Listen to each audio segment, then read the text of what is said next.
Madame la représentante du Musée national des arts, rites et traditions, distingués invités, mesdames et messieurs, chers amis, nous sommes rassemblés ici en ce jour spécial du 28 septembre 2024 pour célébrer, honorer et valoriser le 9e art à travers la cérémonie du prix Libec.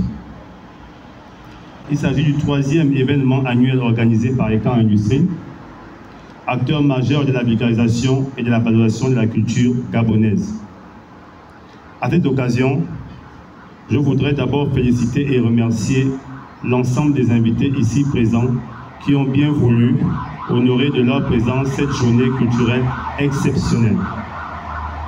La cérémonie du prix Libec, dans sa 2e édition, a pour thème la transmission des valeurs culturelles gabonaises par la bande dessinée. Le choix de ce thème éducatif et instructif pour notre jeunesse, sujette au relâchement culturel, s'inscrit parfaitement dans la nouvelle ligne politique culturelle promue par son Excellence Brice Clotaire Oligui Nguema, président de la transition, chef de l'État. La bande dessinée est une forme d'expression artistique, un outil de communication et donc un moyen sûr de transmettre aux plus jeunes par l'illustration nos us, nos coutumes, nos traditions et nos histoires, dans leur fond et dans leur forme. Permettant ainsi à notre jeunesse de retrouver son identité, de découvrir son potentiel, ses origines et de s'approprier sa culture. Ce point constitue d'ailleurs l'objectif principal d'Ekan Industrie: rapprocher, réconcilier et rattacher la jeunesse gabonaise à sa culture. Car selon Cheikh Anta Diop, la culture est la mémoire de tout un peuple. La cérémonie du prix Libec, c'est aussi l'occasion de faire le bilan sur les 48 ans de la bande dessinée gabonaise, en rappelant son parcours, son histoire, ses difficultés, ses heures de gloire et ses différentes projections à venir. Le prix Libec, c'est enfin le moment de récompenser l'effort, d'encourager l'ardeur, de valoriser le travail en récompensant le meilleur BDiste gabonais de l'année 2024. Par ce geste, le prix Libec permet de promouvoir les jeunes BDistes et de faire découvrir leur potentiel à l'échelle nationale et même internationale. Notre essor avec la félicité est également à ce prix, honorant notre patrie par la préservation de la transmission de notre réelle identité culturelle par la bande dessinée. Je vous remercie.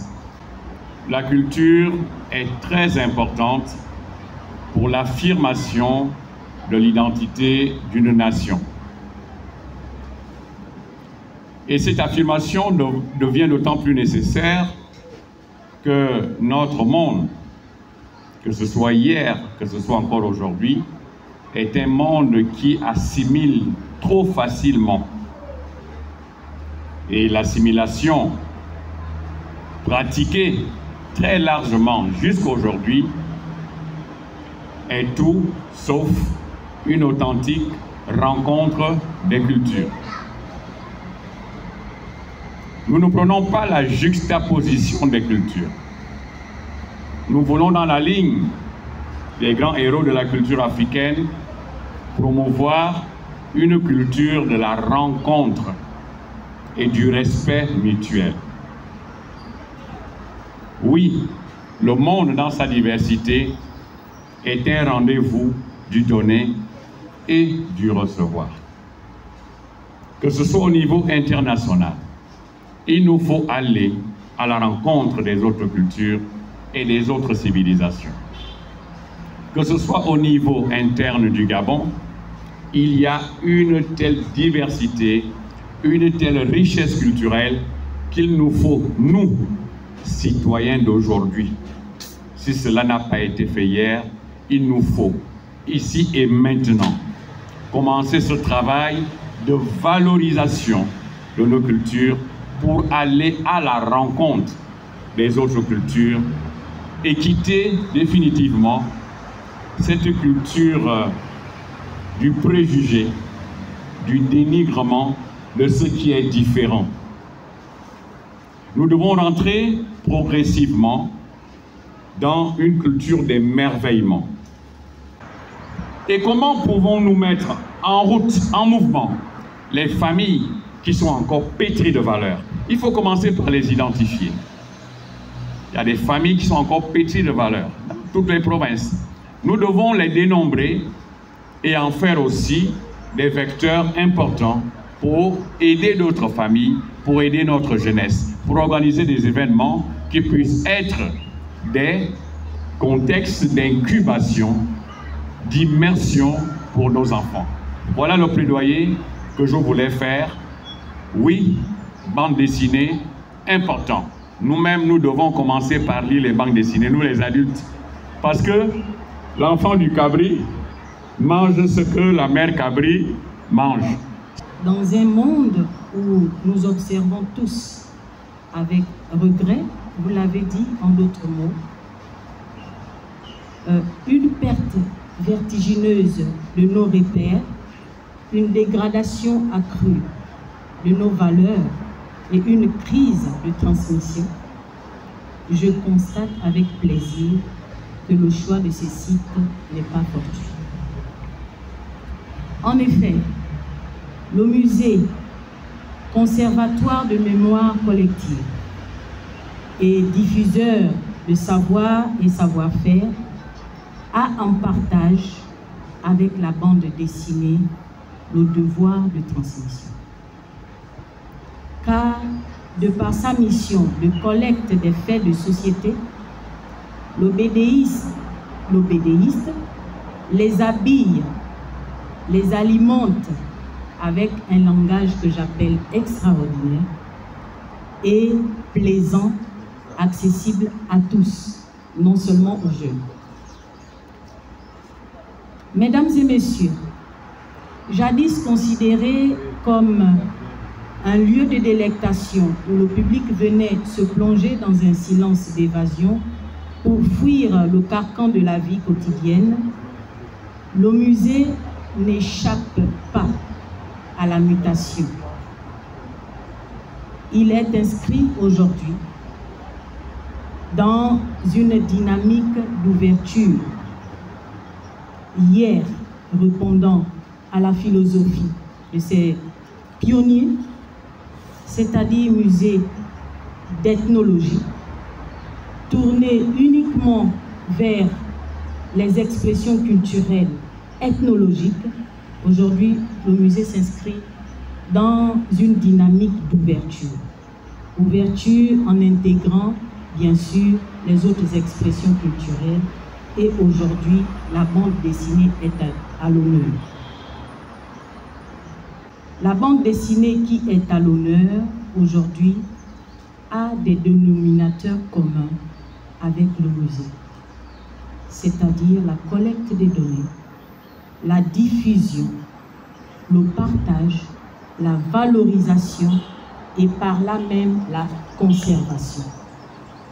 De par ces missions communes, le musée et la bande dessinée sont des outils, des instruments, je rejoins les propos de mon prédécesseur, des vecteurs très importants pour partager et faire vivre les valeurs qui sont les nôtres. D'où cette journée, pour moi, devrait constituer la naissance d'une collaboration importante, très importante, afin que chaque outil, chaque vecteur, chaque instrument, à son niveau et à sa manière, de façon collégiale avec le musée, apporte et contribue à la transmission de nos valeurs et participe surtout à la construction et non à la déconstruction de nos repères. Je vous remercie. Aujourd'hui, j'ai été le lauréat du prix Libec, deuxième édition, dont le thème a été la transmission des valeurs culturelles par la bande dessinée. Je suis vraiment très heureux d'avoir obtenu ce prix, qui est incroyable, acharné par du travail. Vraiment, je remercie vraiment tous mes proches qui m'ont soutenu et le Dieu Tout-Puissant. En fait, nous voyons ici dans la société que nos jeunes sont vraiment déracinés de la culture, sont vraiment très déracinés. Là même, il y a la plupart, ils ne connaissent même pas la route de leur village. Et je me suis inspiré par là, et à travers l'OMVET.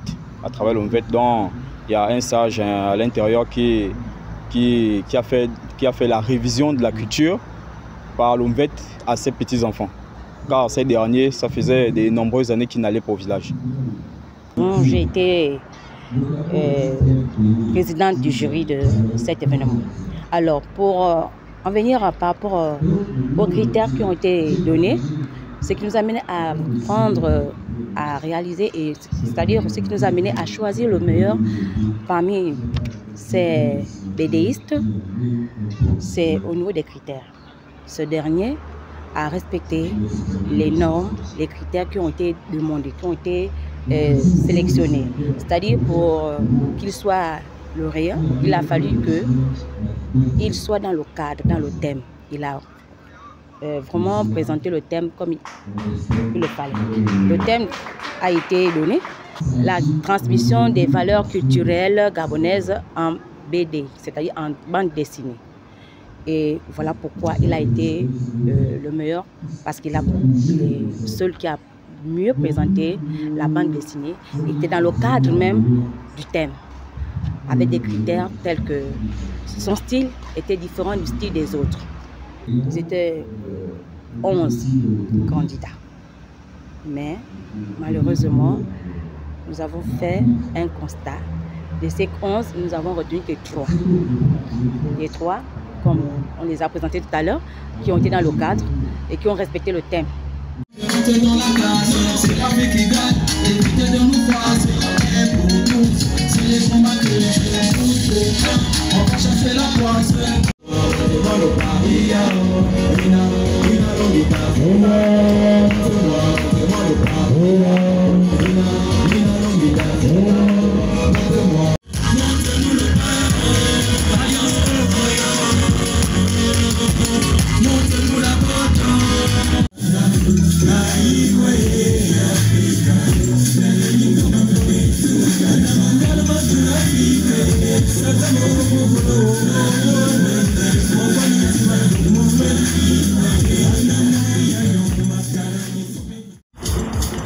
Un peuple sérieux ne peut pas se développer par imitation perpétuelle des cultures et des traditions des autres peuples.